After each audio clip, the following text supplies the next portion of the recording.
I still remember the malling feeling when I first heard the term serial killer. It wasn't just a dry definition in some criminology book. It was the embodiment of fear itself. Murderers who strike again and again, leaving wounds that never truly heal in the heart of society. In Japan, a country where people believed they lived in one of the safest places on earth, crimes like these seemed to belong only in movies or novels. Yet there was one case that shattered that illusion, spreading fear like never before. The case with the eerie name, the Wednesday Strangler. At first, the name sounded almost like some cruel joke, but behind it lay a series of tragedies. Between January 1975 and the summer of 1976, at least 7 young women in Saga, on the island of Kyushu, disappeared one after another. Some were never seen again. Others were found in horrifying conditions, most of them strangled to death. What unsettled us the most was the sinister coincidence. The murders seemed to happen on Wednesdays. The media quickly seized upon this pattern, giving the faceless killer a name that would forever linger in memory. The Wednesday Strangler. It wasn't just the victims' families who suffered. Our entire community lived under a constant cloud of fear. Each Wednesday became unbearable, no longer just another day of the week, but a grim reminder of death itself. The case didn't merely haunt the police or the newspapers. It became a ghostly presence, etched into the collective memory of Japan. To truly grasp the terror of the Wednesday Strangler, I have to take you back to Japan as it was in the 1970s and 1980s, the world I grew up in, the backdrop against which these murders unfolded, post-war Japan, and the economic miracle. When I was a child, the older generation often spoke of the devastation of the war, but by the time I came of age, Japan had changed almost beyond recognition. The 1970s were the peak of what people called the economic miracle. Cities were expanding at lightning speed, factories roared day and night, and neon signs lit up the nights of Tokyo and Osaka. Everyone seemed to be chasing prosperity, yet beneath that dazzling surface, there was unease. The old ways, the traditions that had once grounded society, felt like they were slipping away, replaced by a restless energy that not everyone could keep up with. Shifts in family and urban life. I grew up hearing about the IE system, the traditional family model where grandparents, parents, and children all lived under one roof, bound by duty and hierarchy. But by the 1970s, that world was already fading. Families were shrinking. Young couples moved into cramped apartments in crowded cities, and neighbors who might once have watched out for each other now lived behind closed doors. I remember friends, especially young women, who left their hometowns to study or work in the cities. They gained a new kind of freedom, yes, but they also faced risks no one fully acknowledged at the time. Japan had always prided itself on being safe. We were told our society valued harmony and collective responsibility, so when violence erupted, it was never seen as just one person's crime. It was treated as a crack in the very order of things.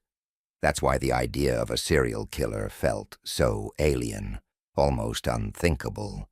To imagine someone killing again and again, slipping past the police and mocking the system itself. It wasn't just frightening. It was profoundly unsettling, as if such evil shouldn't exist in Japan at all. And then there were women, the ones who would become the victims in this story. Their role in society was shifting, but unevenly. More women were going to school, finding jobs, even living on their own. Yet many still carried the weight of old expectations, to be dutiful daughters, faithful wives, devoted mothers. Independence came with its dangers. I remember how women commuting late at night or living away from their families seemed both liberated and exposed. It was this tension between freedom and vulnerability that predators could exploit. And in the case of the Wednesday Strangler, that is exactly what happened. I remember the years between 1975 and 1989 as a time when fear seemed to seep into everyday life. One by one, brutal murders shook our sense of safety, leaving the police frustrated and the public terrified. The pattern was impossible to ignore. Young women, lives cut short in disturbingly similar ways. It was during these years that we began to whisper the name that would never leave us. The Wednesday Strangler, 1975. The first killing. The first time I heard of it, it was just a small article in the paper. A young woman, only in her early 20s, found strangled in a quiet suburban neighborhood. She had been an office worker, commuting alone after dark. At first it seemed random, but the violence carried a strange sense of calculation. 1977, second and third murders by 1977. It was clear something sinister was unfolding. 2 more women, both around the same age, were discovered months apart. Both had been strangled, apparently with a rope or cord. Their bodies turned up near train stations, symbols of modern Japan's fast, busy life, but also lonely places where women often walked home by themselves. I began to dread the sight of deserted platforms at night. 1979, a student targeted. Then came the killing of a young university student in 1979. She was found on her way back to her dormitory. The method was the same, strangulation, and the timing, once again, was a Wednesday. By now the newspapers no longer spoke of coincidence. People were whispering that the killer had a ritual. 1981, a housewife. I think the murder that frightened us the most came in 1981. This time the victim wasn't a young student or a single office worker. She was a married housewife in her 30s. That broke the fragile sense of pattern we had clung to. If even a wife and mother could be chosen, then who was safe? Every woman I knew, young or old, single or married, felt exposed. 1984, 1987, sporadic murders. The years that followed were scattered with more deaths. Women in their late teens, others in their 30s. They were all strangled, their bodies abandoned in lonely places, fields, riverbanks, the edges of cities where the streetlights grew dim. Each report carried the same chill, the Wednesday connection, the unseen hand that kept striking. 89, the final known killing. The last time we heard of him, at last officially, was in 1989. Another woman, another strangling, another Wednesday. 14 years had passed since that first body. By then we counted at least 7 confirmed victims, though whispers suggested there might have been more. The evidence, however, never gave us certainty. The victims' faces. What haunts me most is how ordinary they all were. Young women in their teens, students in their 20s, housewives in their 30s. They lived and worked in the cities, just like the rest of us. They commuted alone in the evenings, walked down the same streets we all walked. They could have been anyone's daughter, sister, or friend, and maybe that was the cruelest part of it, the ordinariness. It made the fear feel personal. The killer's hand. Always the same method, strangulation. It wasn't quick, like a stabbing or a gunshot. It was deliberate, intimate, suffocating. It told us that this man, whoever he was, wanted control, and somehow the day itself became part of the ritual. Wednesday, a weekday carved into memory, transformed into a symbol of dread, patterns and anomalies. The investigators tried to make sense of it. The victims were always women, always strangled, often attacked in transit zones, train stations, lonely walkways, quiet suburban streets. But beyond that, the differences confused the picture. Some were students, Some were clerks. Some were wives. There was no single type, and that made the killer feel even more unpredictable. For me, the scariest thought was this. The killer wasn't hunting for a kind of person. He was hunting for opportunity, and that meant any of us could have been next. I still remember the first stirrings of the investigation back in 1975, when the first bodies were found in Saga Prefecture. At the beginning, even the police seemed uncertain. Each killing was treated as an isolated tragedy, horrific but unconnected. But as the years went by, the pattern became undeniable. Young women strangled, many of them on Wednesdays. That was when investigators faced the chilling truth. We weren't dealing with random crimes, but with a serial killer. The early steps task forces were formed. I recall seeing detectives in plain clothes roaming train stations on Wednesday nights, watching every shadow. They interviewed families, retraced victims' last steps, and tried to map out the killer's movements. But despite their urgency, progress was agonizingly slow. The evidence was thin, painfully thin.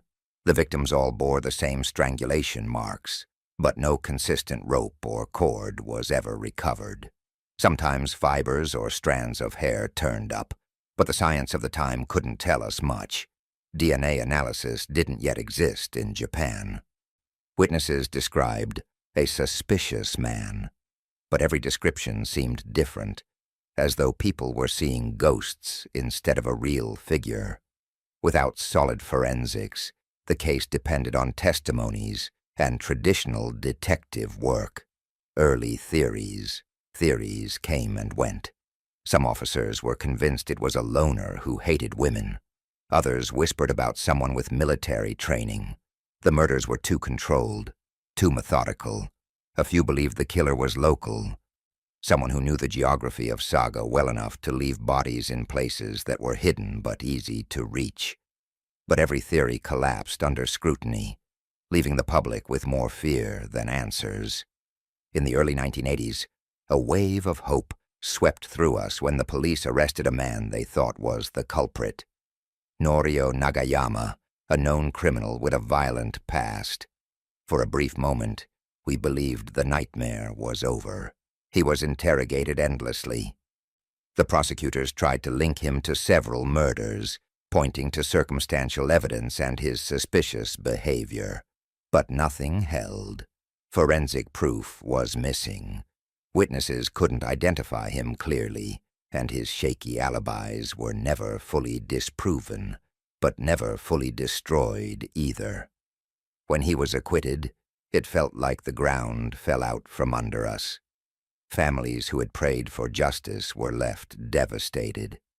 For the rest of us, the meaning was clear. The real killer was still out there, free to strike again. Forensic limitations of the era.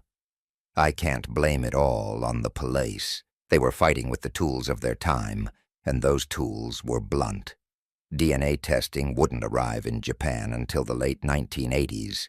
Fingerprint and fiber analysis were crude by today's standards.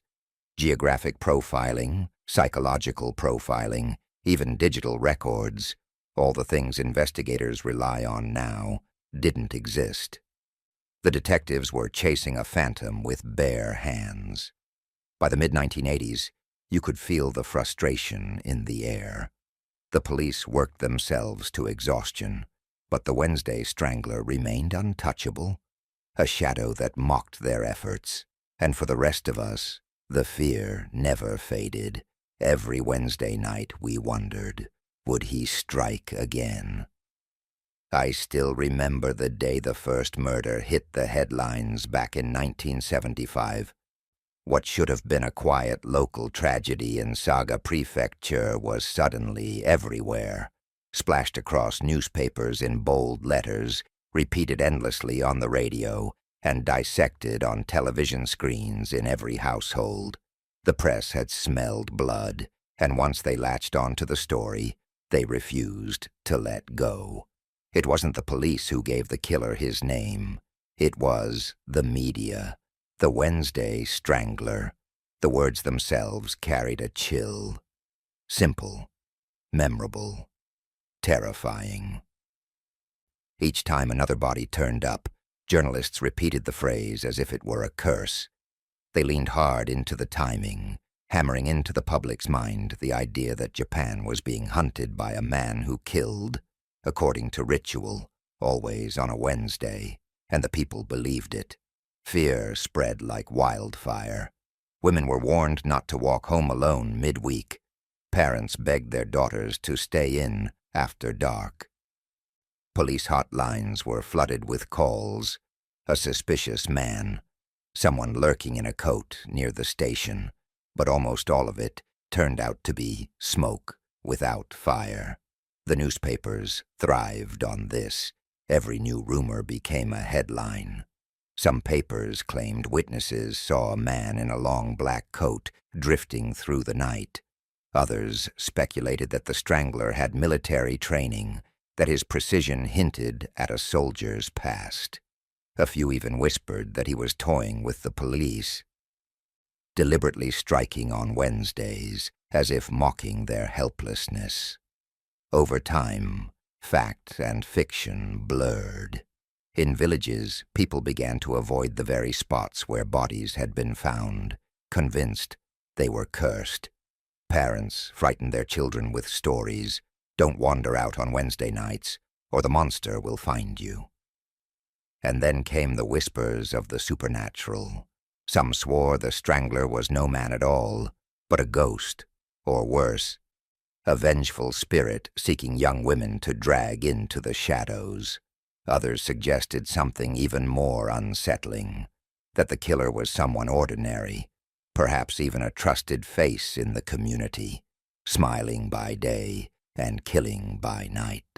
By the end of the 1970s, the Strangler was no longer just a criminal. He was a legend. He represented every fear simmering in a society that was changing too fast. Cities swelling, families scattering, women venturing further into public life, yet left dangerously exposed. The press fed the story, and we devoured it. Every headline was a reminder that he was still out there, unseen but everywhere. In the end, the media didn't just report on the murders. They gave the Wednesday Strangler his shadow, a shadow that lingers in Japan's memory, even now. The psychological profile.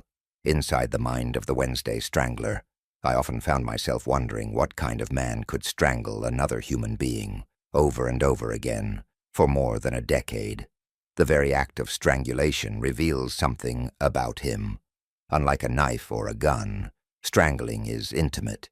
It means leaning close, feeling the life drain away under his grip, and holding on long enough to make sure. It wasn't just killing. It was domination. Each victim wasn't only a life taken, but a life controlled, crushed completely under his will. That was the pattern I could never shake. Control. This wasn't the work of an impulsive madman who lashed out in a fit of rage. No, it felt calculated, deliberate, even ritualistic. I imagined him walking away from each crime not just with blood on his hands, but with some twisted sense of satisfaction, as if he had performed a private ceremony. And always, it was women. That was no accident. In the Japan of the 1970s and 80s, women were becoming more visible, commuting, studying, working late in offices. They were symbols of change, yet also dangerously exposed, alone on trains, walking home at dusk, carrying the burden of a society that hadn't yet figured out how to protect them. To him, they may have been easy prey, or maybe they were something more, the targets of his resentment, his desire, his humiliation.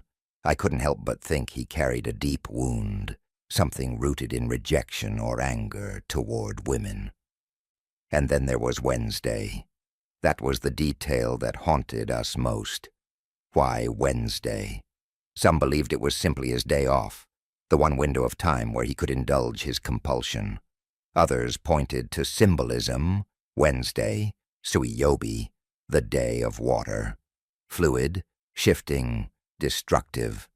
Perhaps he gave it his own meaning, or maybe it was just his way of mocking the police, leaving a breadcrumb trail of his schedule as if daring them to catch him. Whatever the reason, the repetition made his crimes feel like a ritual, transforming him from a murderer into a legend whispered about in every household. Psychologists tried to fit him into their boxes: psychopath, sociopath, organized offender, disorganized offender. But none of the labels seemed to hold. He was cold and controlled, yes, but also unpredictable in whom he chose. Students, clerks, housewives. It was as if he carried two faces, organized in method, disorganized in selection. That duality made him impossible to pin down. I used to imagine different versions of him. Was he a local man in Saga, blending in as the quiet neighbor who nodded politely in the street? Or was he a traveler, a salesman passing through Kyushu, striking only when his route aligned with opportunity?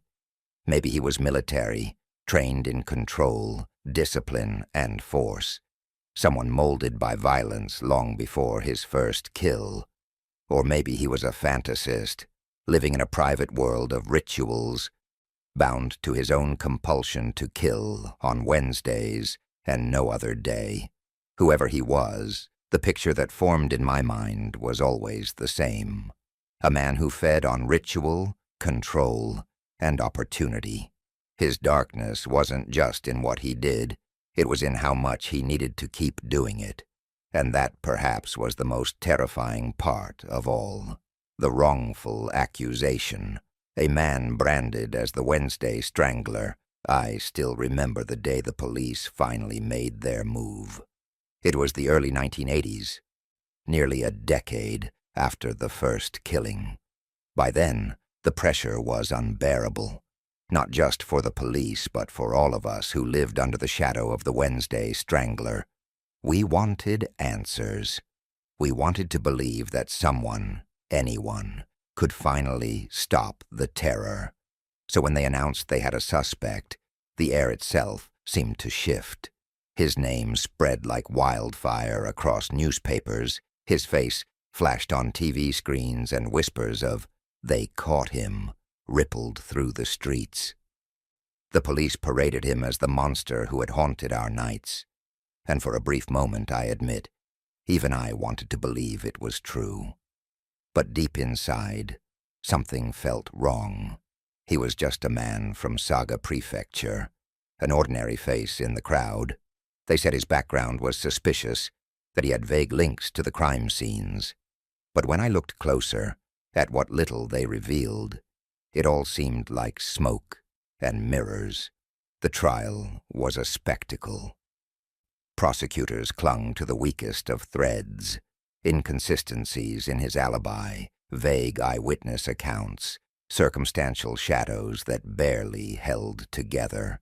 No real proof, no undeniable evidence, just the desperate hope that if they pointed hard enough, long enough, people would stop asking questions. I sat through the coverage, waiting for something solid, DNA, fingerprints, anything that would seal his fate. But it never came. And when the defense ripped through the prosecution's flimsy case, it was clear. This man was no Wednesday Strangler. He said it himself, over and over, "I am innocent." And in the end, the court believed him. He walked free, but freedom is not the same as redemption. I could see it in the way people still looked at him on the street, the way his name clung to shame even after acquittal. Not guilty, they said, but no one dared to call him innocent. His family bore the weight of humiliation, his life fractured beyond repair. And the rest of us? We were left unsettled. If this man was not the killer, then the real Wednesday Strangler was still out there, hidden among us.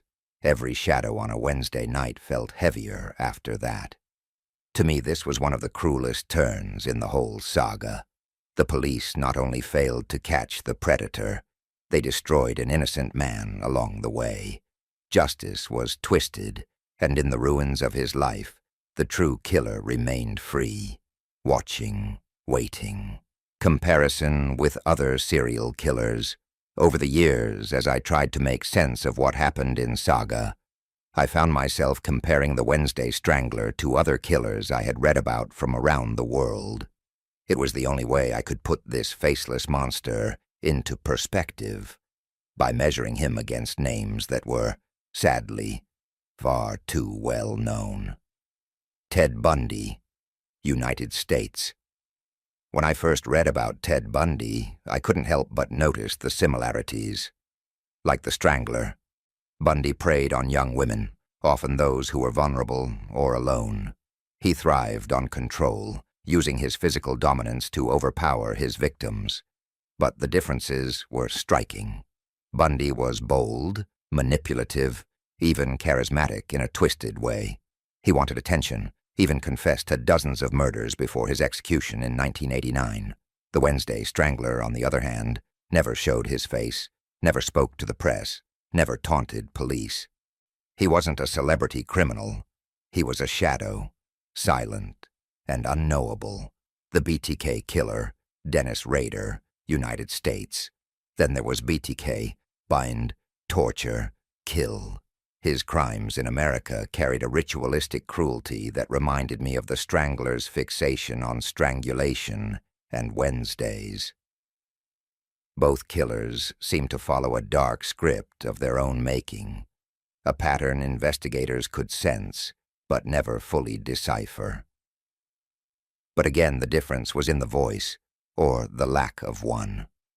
BTK craved recognition. He wrote letters, mocked the police, demanded to be seen. That arrogance is what eventually betrayed him. The Wednesday Strangler never said a word. His silence was his mask, and somehow that made him even more terrifying. The monster of Florence, Italy.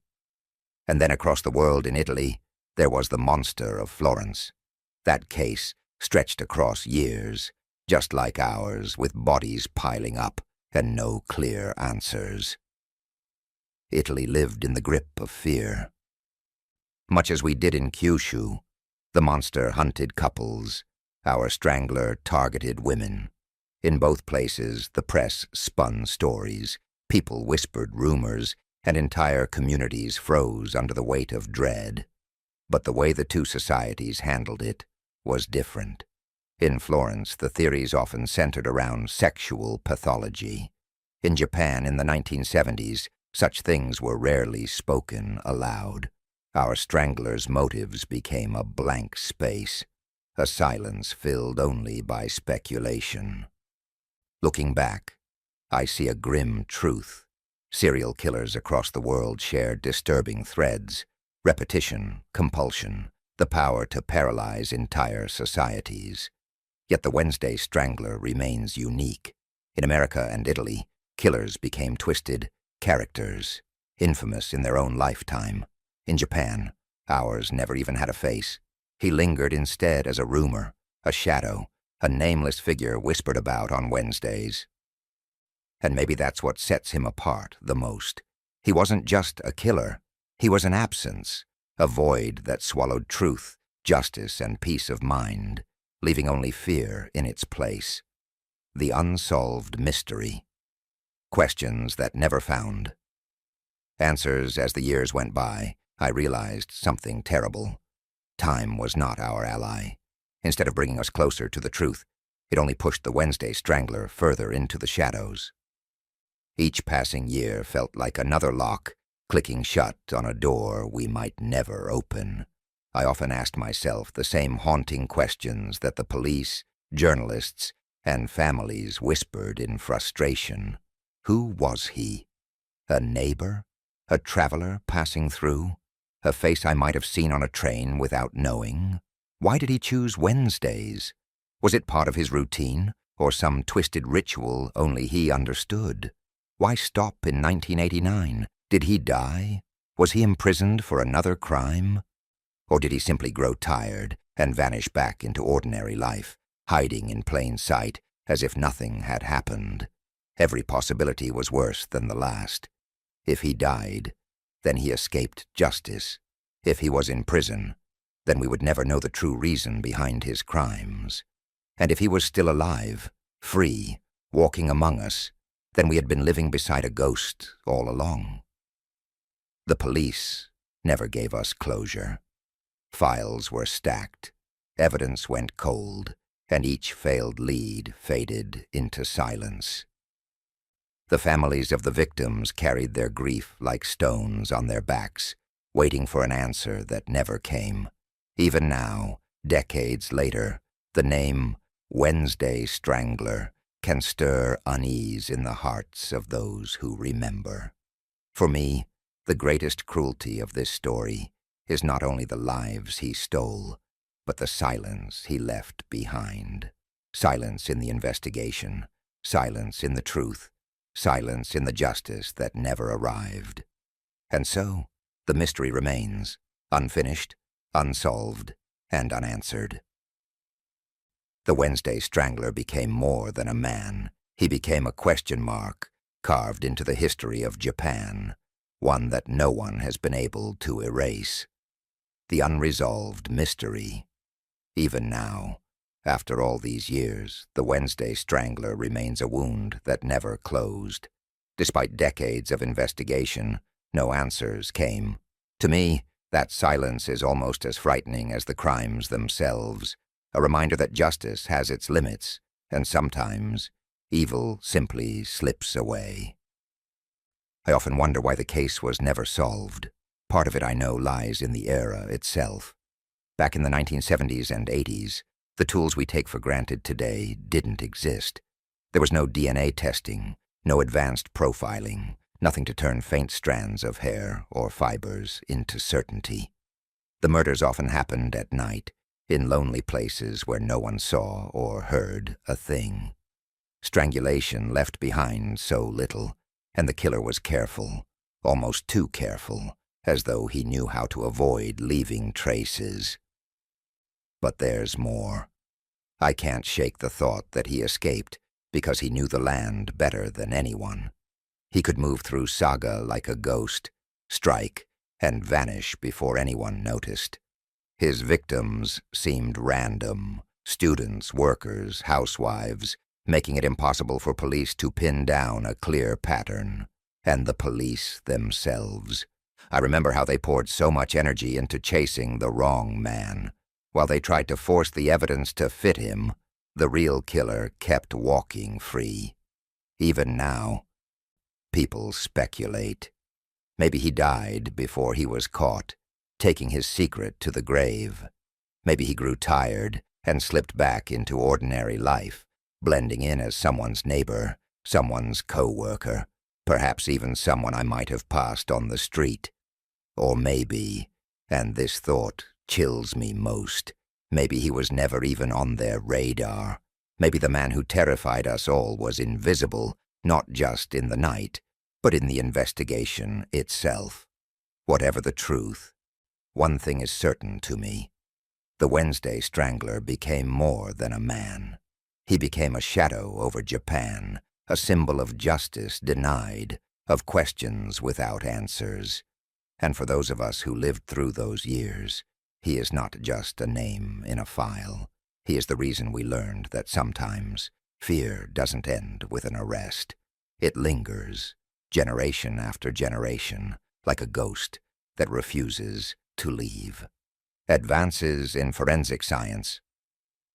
I sometimes wonder what would happen if the evidence from those years, the fibers, the hair, the faintest biological traces, were placed under today's microscopes. Back in the 1970s and 80s, we didn't have the tools we take for granted now. No DNA profiling, no mitochondrial testing, no way to pull a killer's identity from a single cell clinging to a victim's clothing. We were blind in ways that, looking back, feel almost tragic. Today, things are different. Forensic science has changed the rules of the game. A single flake of skin, a strand of hair, even the invisible touch left on fabric, can be enough to expose a murderer. I've seen other cases in Japan, Cases just as cold, just as hopeless, brought back to life because someone decided to test old evidence with new methods. Families who had waited decades finally heard the truth because science had caught up with the past. And so I can't help but think, if the police in Saga still have something, anything, from those investigations, maybe there's still hope. A dress, a piece of rope, a lock of hair sealed away in some archive box. With today's technology, it might be enough to pull the Wednesday Strangler out of the shadows at last. Decades have passed, and the world has moved on, but science keeps advancing. And for the families who lost daughters, sisters, wives, and for all of us who lived under that shadow, I cling to the thought that one day the truth will finally surface. Perhaps then, the ghost of the Wednesday Strangler will be laid to rest, not as a legend, but as a man whose name and crimes can no longer hide behind time. Conclusion: a shadow that never lifted.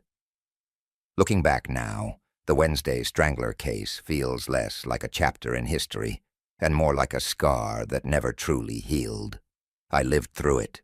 The fear, the whispers, the endless headlines, and even today, the memory lingers as if the killer is still out there, watching.